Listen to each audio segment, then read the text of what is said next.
guys, welcome to Lifestyle Chats. My name is Ashley, I'm your host, and today we're going to be kicking off the very first Girl Chat Wednesdays segment with a very exciting guest. I'm personally very excited, but we'll get to her in a second. What are we discussing today? Today we're talking about leveling up as a woman, leveling up in your career, leveling up as just a female being, and I feel like this is one of the things as a young woman myself. I'm 23 years old, so these are some of the things that I really, really want to understand and get words of encouragement from. So I know me and the other viewers that are listening today must probably be excited to hear what our guest has to say today. So I'm going to let her introduce herself without taking any more time. Please. Thank you. Oh my God, 23. Where was I? 23. I don't even remember. You just said 23. I was like, Jesus, where was I? I was doing these amazing things. Anyway, yeah. Thank you so much for having me. I'm extremely honored to be the first guest. Yes, opening doors. Anyway, my name is Priscilla Elatam. I'm an international human rights lawyer. I have a lifestyle brand. I create content online. Just a woman who loves inspiring other women to live boldly and live courageously. So yeah. What is your lifestyle brand? Elatam Lifestyle. I sell curated handmade rags. Okay. Yeah, that are sourced from. Currently, we source them from Afghanistan and from Pakistan and from Central Asia. Okay. Currently, we don't have a shop. We only take on order because I tried bringing some, and you guys, your style is very different from mine. So yeah, so I do take custom orders for people who are building their homes and decorating their homes and are into that style. Yeah. Okay. Very happy to have you Thank here. you. Thank you. Very excited. Love your energy. I'm fangirling right now, but I digress. So we're just gonna get into it. Yes. Sure. Get into the juicy bits. So I'd like to know if you could describe your personal and career journey in a mantra, what would it be? That's quite interesting. Yeah. I would say it's by the grace of God. Okay. Yeah. And why I would say, but I'm a woman of faith. So really that anchors almost my worldview. And why I would say it's by the grace of God, because I feel like I didn't stumble in this. I really planned for, I stumbled into being a lawyer, but I didn't stumble into my dream job. Yeah. So I feel like it's like God has just opened doors for me that I didn't think would open for me at my age. Yeah. And most of the things that have happened, you could see the hand of God just leading you, one step after another. And most of it was really, really unknown. Yeah, so I went to Namagunga. I wasn't a scientist. I struggled with sciences. My mom said, you could do well with law. I was like, I don't know, it's too serious. I know. Am I that person? And then she pushed me. So it was just God giving her wisdom to tell her, you know what, she'll have to make a good lawyer. We go to law school. I gravitated immediately towards human rights. I am such an empath. I cry when people are going through hard times.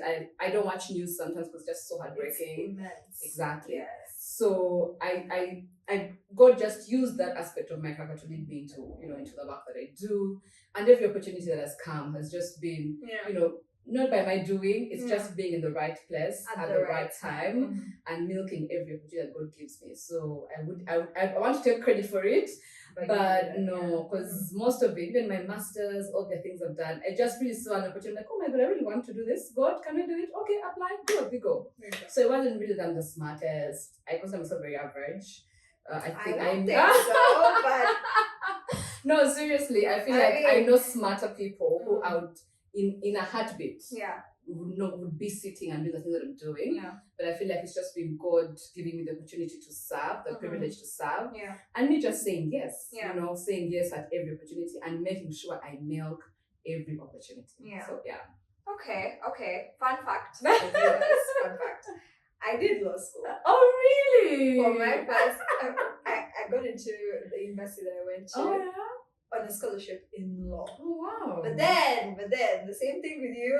My parents were like, you should do law. You seem like a law kind of girl. And then I got into law, and I loved the classes. The classes were amazing. Yeah. But did I want to be a lawyer? I Mm, did not want to be a lawyer. So exactly. after 3 weeks, I dropped out. Oh wow. And I moved to something else. But Yeah. so I get you when you say I'm a huge empath as well. So Yeah. I really understand what you mean by that. When it can be a bit intense. It can. Yeah. So, but that's very interesting. Yeah. Yeah.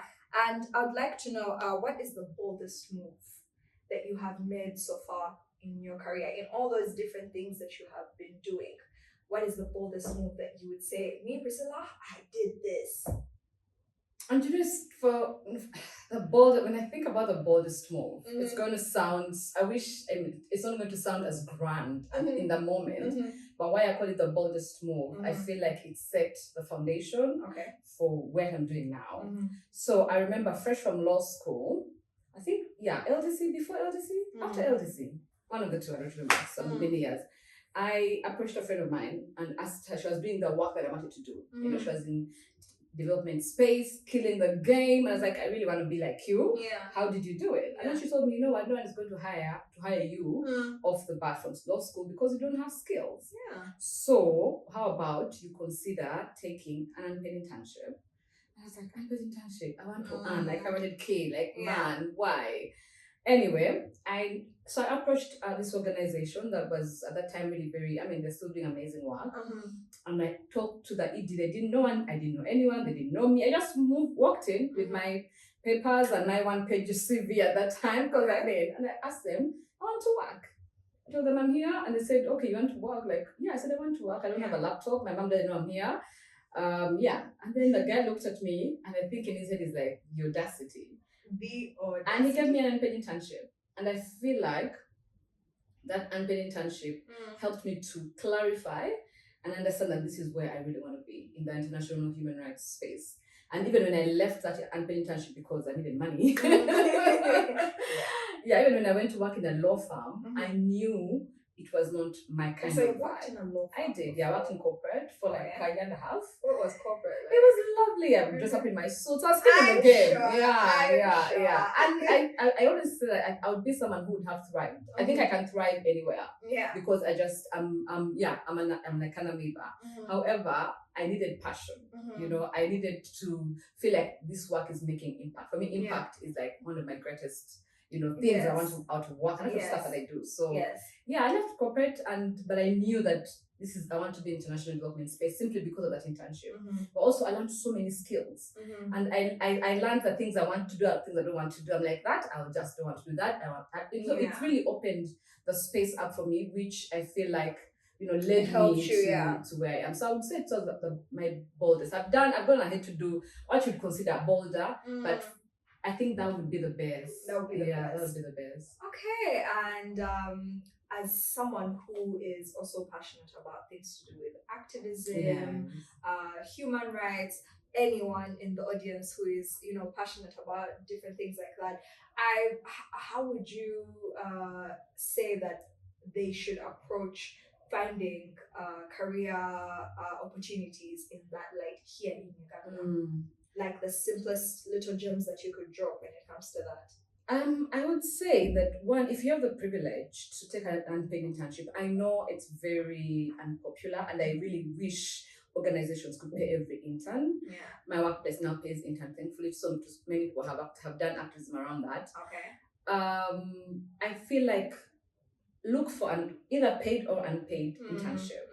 I feel like being in a space when you're young and you're learning, you get as much experience, get as much knowledge about the space before fully committing. Because I feel like sometimes from the outside looking in, you may feel like I really want to do that, but do you really know enough about it?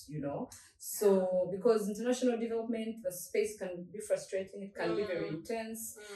We are seeing a lot of rights being rolled back so quickly, so it's not the easiest space to be in. And also in terms of the pay, frankly speaking, we don't pay as well as corporate does. So you really need to understand why are you in that space.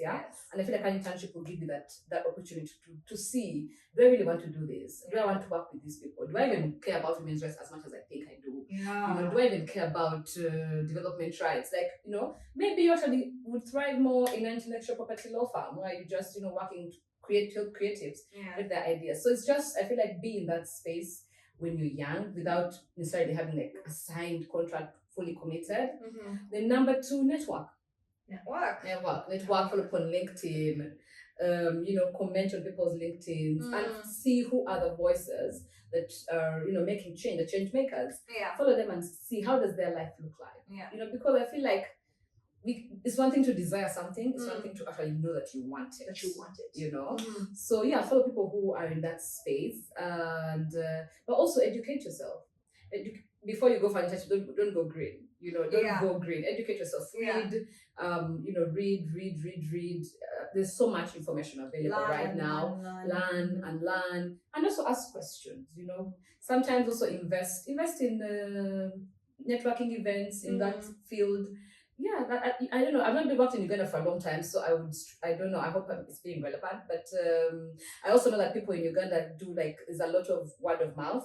So if you can try to, that's why I say internship would be the best, because if you're in that space, you're already meeting people within that space. And when you meet people within that space, ask relevant questions. Don't be just a wallflower. Go to meetings, talk.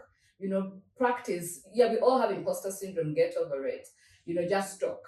Ask the relevant questions, introduce yourself, be memorable, because someone's always looking for someone to support them in some project. So be that person who there was this young girl. Who is she? And before you know it, doors will be opening one after another.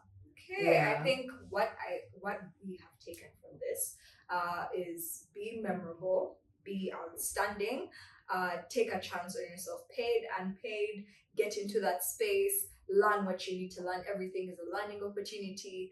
And then also when you're looking at things to do with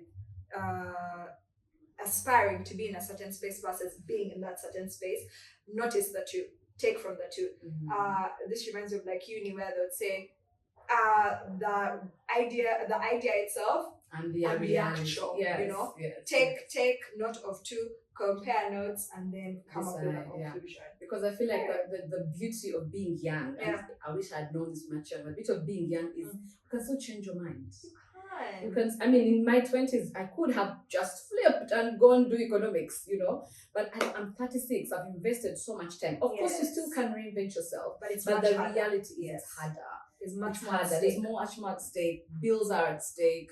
A lot, And also, you built a reputation in this industry, so it's difficult for you to just up and leave and start afresh. Yeah, you can, but you have to count the cost. But when you're younger, 1 year to workplace and you didn't like okay, let me go and study fashion design. That's my favorite thing about being young. The world is your oyster. It is, yeah. It's your oyster. It is. You can learn as much as possible, soak up as much as possible, start again as much as possible. And I think for me, I'm so grateful to be young in an era where we have people like you giving us this knowledge. Before, everyone was so tight-lipped.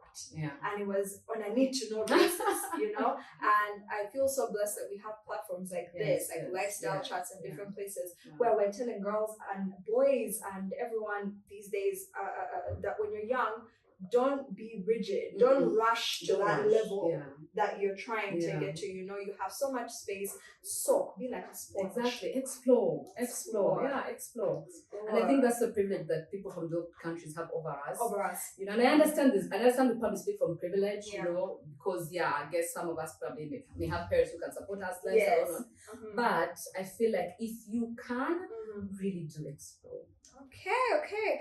And we would like to know, as a busy lady, what is your go-to self-care ritual at the end of a long day of hustling? You've been this, you've been that, you've gone and done the human rights thing, you've been doing your brand, you've been, and other things that we probably don't know that you dabble in here and there. What's a day of self-care look like for you? Interesting. I feel like self-care is very seasonal. I feel like the practices of self-care can be really seasonal based on the sort of life that you find yourself in. So currently I'm in a homemaking season of my life. I recently got married. Congratulations. Thank you. Anyway. So I really enjoy homemaking. I enjoy a long day. I'll be online window shopping for what to shop for. I love plates and cups. I love deco. I love fabrics. So I'll window shop. Add to cart like $10,000, things I know I'm probably will never buy. But that in the But it card. just really makes me feel so, Yes. like it helps me to disconnect and decompress. Yes. That's the right word. Yes. Thank you. And So some retail therapy. yes, retail therapy. I also love a good chat over wine. I love my wine, so I love a good chat over wine. I'll call up a friend of mine if I'm home and we just sit somewhere and just talk. I used to love spas and wine, but lately I don't gravitate towards it as much as I used to. Surprisingly, I'm a big fan of spas. Yeah, I used to like every time we feminist, but now it's just really daydreaming. Yeah. I don't even know if that's a self-care, but I love to daydream. I'm always in my planner planning the farmhouse, how it will look like. And that just gives me the zeal to continue working because I already have a vision of what the future looks like. Yeah, I'm talking to my partner and What month were you born in? I'm a Libra. I was born in Libra. September. Yeah, Okay. 23rd September. You get me water sign vibes. Oh, really? I thought you were like a Pisces or a Scorpio or something. Pisces is a big daydreamer. Yeah. I'm a big daydreamer. But I also love creating content. So most times I'll be on the internet, writing up something, making a video. That's for me self-care. I don't look at my platform as work. Okay. My platform is really just a form of release. Yes. Yeah. Okay. Why I mentioned self-care and a ritual for self-care is as people who are working, as human beings who are working, so all of us have to work. Yeah. But especially as women who are working, we're told to uphold this uptight, strong, fierce, every day you're showing up, but not showing up for yourself. Yeah. And one of the things that I'm a big advocate for is women showing up for themselves first. That's true. Like in everything that I want to do, I never want to be someone that no matter what I'm doing as I grow up, I'm like breaking myself to give to the world. Yes, I never want to pour from an empty cup, and I want this platform to also foster that in other women. That look, she's 36, she just got married, she's daydreaming. Who knew? I know. Who knew? I don't even think. I feel like a lot of us forget that. The younger generation and the younger generation and the younger generation, you, then us, then all these people. We are our ancestors' wildest dreams. Exactly. My God. We're their wildest dreams. Definitely. I'm pretty sure before they didn't think a 36-year-old woman could sit around. They didn't even look like us. Yes. Like, probably like 10 kids later, you're like also tired and to see this is very the littlest things are always very, very important. Yes. Because to see a woman at your age, in your stature, you're still young, you're still beautiful, you're still enjoying your life, there's a fire, it burns in your heart. There's an ember it gives, and you're like, we have somewhere where we're going. So I think that's very important to highlight. Yes. And I would like to know, what's one piece of advice or two pieces of advice that you would give to your younger self? Ooh, wow. 2 pieces of advice I'll give to my younger self. Yes. Especially when it comes to personal, but also growing in your career. Growing in my career. Yeah. Okay, so I'll probably do one-on-one, yeah? Okay. So in terms of personal, I would say it gets better, but it only gets better if you do the work. Yeah? And why I would say that is my younger self, people tend to think that I've always been confident, and I feel like I only became confident about a few years ago. Really? Yeah. I feel like my I don't like it. I don't, but I really carried it well. But I feel like starting from like, so I called off my engagement about 27, 28. So I feel like from that, from 27, 28, that's when really I started working on myself and, as you would call it, leveled up and, unpacked a lot of stuff. Yeah. And it really did get better. And I feel like I'm just trying to live my best life. I haven't been able to touch the peak of it, yeah? So I feel like I would tell the younger Priscilla that it gets better because you do the work, because you go to therapy, because you recognize your negative patterns, your negative... Say that again, you go to therapy. Yeah. Okay. You recognize your negative self-talk, your self-sabotaging patterns, your bad company. Actually, just accept your role in your life and stop being a victim, So yeah, that's what I would tell her, that do the work, and oh my God, when you do the work, you'll be unstoppable, yeah? Yes. Then in terms of my career, I think I would say be present, say yes, and do it all. because sometimes opportunities will come to you and you may not know what to do. When I got my job, this I'm doing, the first role I did, I was clueless. It wasn't when I started in school. Yeah. But I had done a little bit of it, and everyone said, you could do it. I sat on the flight from Geneva to where I was going to work, and I was crying. I even I have that note I wrote, you know. I was in tears. I was like, I don't know what I'm going to do. Imposter syndrome was overwhelming.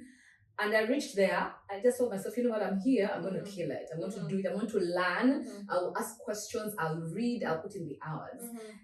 And I did, you know, and boom, here we are, 6-7 years later. We're still doing the job. So I feel like if God gives the opportunity and opens a door, don't run away because you feel scared, because of whatever, you know, in things in your head, the other gremlins in your head. Just show up, do everything, and do it excellently, and milk the opportunity. Milk it, like, do it to the best of your ability, because it will be the one that will open your next door. So yeah. Okay, so what I take from it is, one, be audacious about yourself. Be audacious. You see people who have resumed. That's the one. That's the one. Yeah. Be audacious. Be audacious. Be audacious. Take a chance on yourself. Yes. Yeah. Believe in yourself. Go for it. Even when sometimes you think you don't have it, you get it. Who is born with all of it? Who has it? All of us here don't. We grow into it. Yes. All of us are faking it until we make it right there. And do the work. Take the time to learn yourself. Take the time to heal yourself. Take the time to address your failings and your personal shortcomings and weaknesses. Because all of us as human beings, I feel like people look at weaknesses in a negative light. I don't. I think looking at weaknesses is just our human failings as people. Where it becomes a negative is you refusing to see where you might be failing. But all of us have our little failings. That's human. If anything, that makes us all the same. And it's not even failings. It's just you're growing into who you're supposed to be.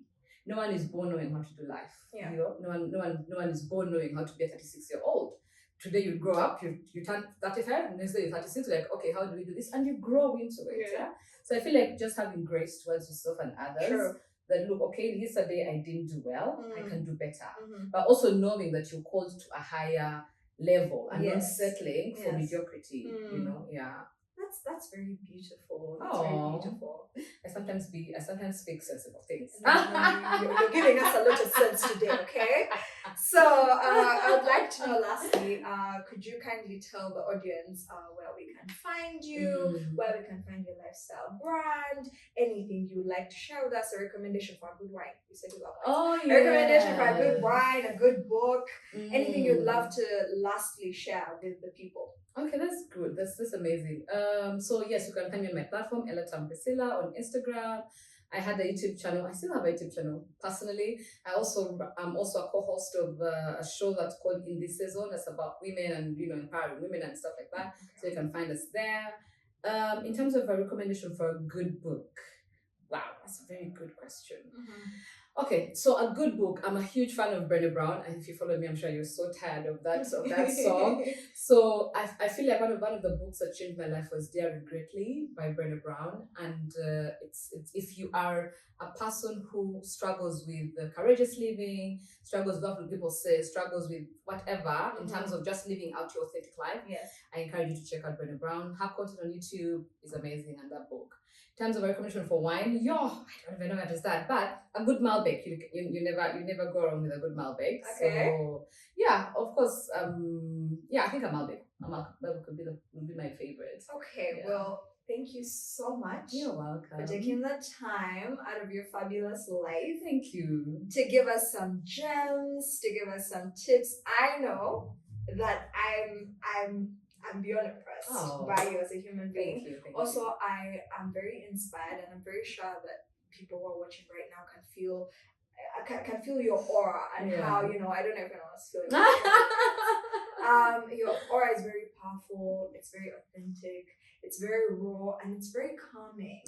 You know, it's beautiful to see people above us that are calm within themselves. They're not panicking. They're not holding. They're releasing, especially as women. So thank you so much for being an inspiration. Thank you for adding to our dreams. Adding to our dreams.